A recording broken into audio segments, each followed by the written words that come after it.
এই উত্তপ্ত গরমে দুদিন পাহাড় থেকে ঘুরে এলে মন্দ হয় না, কিন্তু যাব কি করে, অফিস থেকে তো ছুটি নেই। আরে দাঁড়াও, আজকে তোমাদের এমন এক জায়গার সন্ধান দিব যেখানে যাওয়ার জন্য তোমাদের 2-3 দিন ছুটি নিতেই হবে না। শনিবার হাফ টাইম করে বেরিয়ে পড়বে, রবিবার সারাটা দিন কাটিয়ে সন্ধ্যায় বাড়ি ফিরতে পারবে। যাওয়ার পরে মনে হবে এ যেন এক কাল্পনিক জগতে চলে এসেছি, যেখানে গিয়ে তোমরা করতে পারবে ট্রেকিং, ঝর্ণার জলে স্নান, সাথে দেখতে পারবে কিছুক্ষণ পর পর ওয়েদার কেমন করে চেঞ্জ হচ্ছে, কখনো রোদ, কখনো বৃষ্টি, কখনো কুয়াশা। বিশ্বাস হচ্ছে না তো? তাহলে ভিডিওটা দেখতে থাকো, স্কিপ করা কিন্তু চলবে না। So hello everyone, welcome back to new video. কেমন আছো তোমরা সবাই? আশা করছি ভালো আছো, সাথে সুস্থ আছো। আমিও ভালোই আছি। আমরা এখন আছি খুনিয়া মোড় থেকে হাতের ডান দিকে যে রাস্তাটা, মানে যেই রাস্তাটাতে ঝালং, বিন্দু, জলঢাকা যাওয়া যায়, সেই রাস্তাটা দিয়ে আমরা সোজা যাচ্ছি আমাদের ডেস্টিনেশনের উদ্দেশ্যে। আজকে আমাদের ডেস্টিনেশন রঙ্গ। কোচবিহার থেকে 3 থেকে 3.5 ঘন্টার মধ্যে তোমরা পৌঁছে যাবে রঙ্গতে। চারিপাশে এই সবুজের প্রকৃতির দৃশ্য উপভোগ করতে করতে আমরা কিন্তু এগোচ্ছি। যতটাই এগোচ্ছি ততটাই কিন্তু পাহাড়ের ফিলটা নিচ্ছি, কারণ ওয়েদার যে আস্তে আস্তে চেঞ্জ হচ্ছে। কখনো বৃষ্টি দেখা দিচ্ছে, কখনো হালকা হালকা কুয়াশা, কখনো ঠান্ডা, কখনো গরম। যাই হোক, জলঢাকায় আমরা গিয়েছিলাম প্রায় 2 বছর আগে। তখনও না এই ব্রিজটার সামনে এমনই অবস্থা ছিল, এখনও সেমই আছে। যাই হোক, হয়তো পরে ঠিক করবে বা আস্তে আস্তে ঠিক হচ্ছে। আমরা কিন্তু রঙ্গতে যাওয়ার জন্য অনেক ডান আর বাঁয়ের টার্নিং নিয়েছি। তবে ফোনের ক্যামেরা তো সবসময় অন থাকে না, তাই কিছু কিছু টার্নিং কিন্তু ক্যাপচার করা হয়নি। তবে রাস্তায় তুমি যদি কাউকে জিজ্ঞেস করো রঙ্গর রাস্তাটা কোন দিকে, ওরা সুন্দরভাবে দেখিয়ে দিবে। আমরা এখানে দাঁড়িয়ে ফোন করে নিলাম অনারকে যে আমি কোন দিকে যাব। উনি বলল নিচের দিকে চলে এসো। আর রাস্তাটা এতটাই খারাপ, আমি হেঁটে হেঁটে সামনের দিকে এগোচ্ছি। হঠাৎ এগোতে এগোতে আমার চোখটা থমকে দাঁড়ালো। কেন বলো তো? এই দেখো, মেঘেদের আনাগোনা শুরু হয়ে গেছে। মেঘেরাও জানান দিয়ে দিয়েছে আমি তাদের কাছে চলে এসেছি। যাই হোক, আর এই যে ভাঙা রাস্তা, পাহাড়ে যাবো আর ভাঙা রাস্তা পাবো না তা তো কখনো হতেই পারে না। আমরা যেখানেই যাই আমাদের ভাঙা রাস্তার পিছু থাকবেই, কোনো ব্যাপার না। পাহাড় আমাদের এতটাই পছন্দ, আমাদের এই ভাঙা রাস্তায় কিছুই মনে হয় না। হোমস্টেতে পৌঁছানোর আগে একটা এখানে পার্কিংয়ের ব্যবস্থা আছে, কারণ তোমাদের তো এখন ট্রেকিং করে যেতে হবে। তোমরা গাড়ি বা স্কুটি বা বাইক কোথায় রাখবে সেই ব্যবস্থাও কিন্তু করেছে। 30 টাকা বা 50 টাকা নেয়। আমরা আমাদের বাহনকে সেখানে রেখে আমরা কিন্তু এখন আমার হোমস্টের দিকে রওনা দিয়েছি। চারিপাশের ওয়েদারটা দেখেছো, আস্তে আস্তে কিন্তু চেঞ্জ হচ্ছে, কুয়াশায়ও ভরে যাচ্ছে। এর আগে কখনো ট্রেকিং করে কোথাও যায়নি, এটাই আমাদের প্রথম। তবে ভালোই লাগছে, তবে একটু কষ্টও হচ্ছে, কারণ আমাদের তো অভ্যাস নেই। তবে যারা ট্রেকিং করতে পছন্দ করো তারা কিন্তু অবশ্যই অবশ্যই যেও রঙ্গ রিভার ক্যাম্প অ্যান্ড কটেজ হোমস্টেতে। ওই হোমস্টেতে পৌঁছানোর জন্য তোমাকে এই রাস্তাটা ট্রেকিং করতেই হবে। যাই হোক, ভালোই লাগছিল। চলো সামনের দিকে এগোনো যায়। আর দেখেছো, দূরের দৃশ্যটা দেখে মনে হচ্ছে আমি কাশ্মীরে চলে এসেছি। যাই হোক, মজা করছিলাম, তবে কিন্তু ভীষণ ভালো লাগছিল দেখতে। একদম মনে হচ্ছিল যে সত্যি কোনো কাল্পনিক জগতে চলে এসেছি। সব যেন দেখে মনে হচ্ছিল হাতে আঁকা কোনো রং ছবি। আমি ঠিক বললাম তো?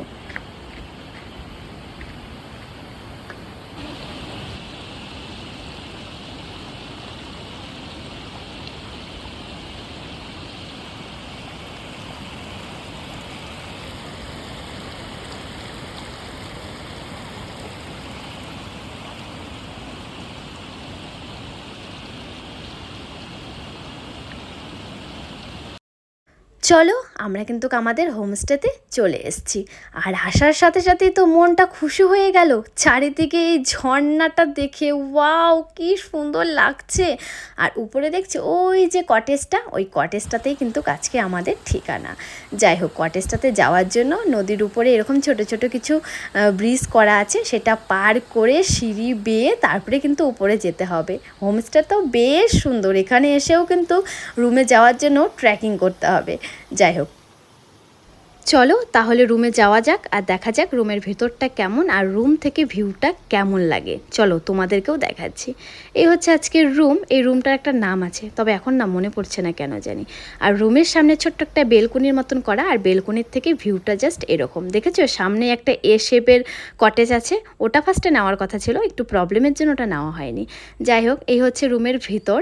নর্মালি যে হোমস্টেগুলো থাকে সেই রকমই কিন্তু করা, তবে ফটোতে আমরা একটু অন্যরকম দেখেছি, আসার পরে দেখলাম তেমনটা নয়, একটু ডিফারেন্ট আছে। কোনো ব্যাপার না, আমাদের তাও ভীষণ ভালো লেগেছে। তারপরে একটু নিজেকে রং ঢং করে দেখে নিলাম, এটা তো মেয়েদের একটা জন্মগত অধিকার রং ঢং করার। যাই হোক, ফ্রেশ হয়ে আমরা কিন্তু চারিপাশটা ঘুরে এখন যাব লাঞ্চে। এই এ শেপের কটেজটাও আমার ভীষণই ভালো লেগেছিল। তবে এ শেপের কটেজটাতে না এই যে কাজটা দেখেছো একটু ভাঙা, তাই না আমাদের একটু ভয়ও লাগছিল আর মনে হচ্ছিল যে না থাক এটাতে নিব না, হয়তো এর থেকে যে উপরের কটেজটা আছে মানে যেটা আমরা নিয়েছি ওটার থেকে হয়তো ভিউটা একটু বেশি ভালো লাগবে দেখতে। আর সত্যিই তাই, উপরের থেকে বেশিই ভালো লাগছিল। আর আমি এখানে বলছি যে ফাইনালি আমরা চলে এসেছি রঙ্গতে। দেখেছো জলের কি সুন্দর আনাগোনা, জলটা দেখে নিজেকে আর আটকে রাখতেই পারছিলাম না, মনে হচ্ছিল কখন নামবো আর গিয়ে স্নানটা করব। কিন্তু খিদেটাও না ভীষণ পেয়েছে। আর ওই যে দেখছো ছোট্ট রুমটা, ওটাই কিন্তু আমাদের আজকের ঠিকানা। আমরা চলে এলাম ডাইনিং রুমে। ডাইনিং রুমটাও বেশ সুন্দর জায়গায়। ডাইনিং রুম থেকে তোমরা কিন্তু খেতে খেতে এই সুন্দর প্রকৃতির সৌন্দর্য সাথে জলের এই দৃশ্য উপভোগ করতে পারবে। লাঞ্চে ছিল ভাত, ডাল, আলু ভাজা, পটল আলুর সবজি, ডিমের কষা, স্যালাড। ব্যাস খাওয়া দাওয়া করে নিজেকে আর আটকাতে পারলাম না, চলে গেলাম ঝর্ণাতে স্নান করতে। কারণ এটা দেখার পরে নিজেকে আটকে রাখা ভীষণ চাপের। আমি জানি তোমাদেরও তাই মনে হবে গেলে। আর ভীষণ সুন্দর ঝর্ণা তো এমনি অনেক পাহাড়ের হোমস্টের আশেপাশে থাকে, তবে এই হোমস্টেটার মধ্যেই ঝর্ণা আছে। ভাবা যায় যখন খুশি চাও তখনই গিয়ে স্নান করতে পারবে। থাকতে থাকতে হঠাৎই দেখলাম বৃষ্টি নেমে গেল। দেখেছো আমি তো প্রথমেই তোমাদেরকে বললাম কখন কিভাবে ওয়েদারটা চেঞ্জ হয়ে যাবে বুঝতেই পারবে না। কিছুক্ষণ আগে কিন্তু ছিল একদম পরিষ্কার আকাশ, তারপরে দেখলাম হঠাৎ করে কুয়াশা, এখন দেখি বৃষ্টি। সত্যিই, তবে বৃষ্টিটাকে আমরা ভীষণ এনজয় করছিলাম। এদিকে বৃষ্টি পড়ছিল আর এদিকে সন্ধ্যায় চা আর দিয়ে গিয়েছিল ভেজ পকোড়া।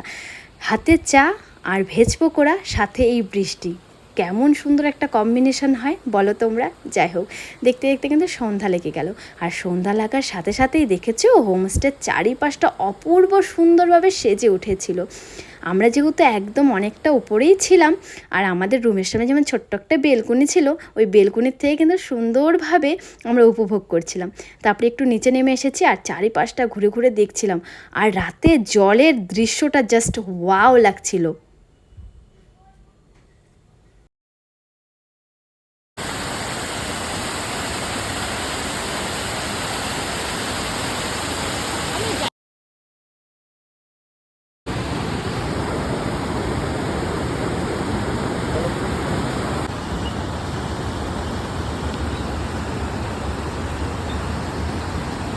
তারপরে নিচে চলে গিয়েছিলাম একটু ফটো আর ভিডিও করতে। এই লাভ হার্টের শেপটা আমার ভীষণ পছন্দ হয়েছে, সুন্দর আবার লাইটিং করাও, দেখেছো।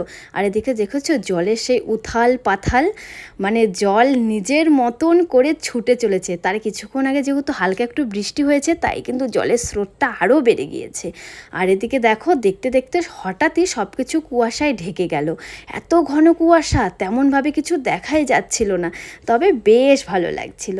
যাই হোক, সুন্দরভাবে আমরা মানে সন্ধ্যাটা কাটিয়ে এখন আমাদের রাত্রে ডিনার দিয়ে গেছে। এখানে ভাত, ডাল, আলু ভাজা, চিকেন, আর এখানে করেছিল বাঁধাকপি। সত্যি বলতে সব রান্নাবান্না বেশ ভালো ছিল, আমরা বেশ এনজয় করে খেয়েছি। দেখো কতটা তেল দিয়েছিল, আর কোয়ান্টিটিও বেশ ভালো। যাই হোক, খাওয়া দাওয়া করে এখন আমরা ঘুমিয়ে পড়বো। আর দেখেছো একটা সামনে পাপ্পি বসে আছে, ওর সঙ্গে কিন্তু আমি গল্প করেছি, আর আমি আমার চিকেনগুলো ওকে দিয়েছি, তাই কিন্তু কেউ যাচ্ছিল না। সকালে উঠে দেখলাম এই ঝর্নার স্পিডটা আরও বেড়ে গিয়েছে। ওই রাতে হালকা হালকা বৃষ্টি হয়েছিল না, আর একটা ভিডিও তোমাদেরকে আমি শেয়ার করতে পারলাম না। ওই সকালের দিকে ভীষণ সুন্দর বৃষ্টি হওয়ার পরে কুয়াশা একদম ভরে গিয়েছিল, কিন্তু তখন না ফোনে চার্জটা ছিল না। যাই হোক, এখানে কিন্তু টেন্টের ব্যবস্থাও আছে, তোমরা এখানে টেন্ট থেকে সুন্দর জলের এই দৃশ্য উপভোগ করতে পারবে। আমার তো ভীষণ ভালো লেগেছে, ভীষণ। সকালে চারিপাশটা এতটা সুন্দর লাগছিল, মনে হচ্ছিল সবুজে ভরে উঠেছে। আর এই হোমস্টেটা সব থেকে ব্যাপার হচ্ছে, তোমরা একদম এই হোমস্টেটা থেকে পাহাড়, ঝর্ণা, নদী, জল, মানে সব কিছুই উপভোগ করতে পারবে। এর জন্য ভীষণ ভালো লাগছিল। তারপরে আমিও চলে গেলাম একটু ঝর্ণাকে কাছের থেকে উপভোগ করতে, তাই একটু ঝর্ণার কাছে গিয়ে বসেছি একটু ফটো আর ভিডিও করার জন্য। তবে আমার বেশ ভালো লাগছিল, একটু ভয়ও পাচ্ছিলাম।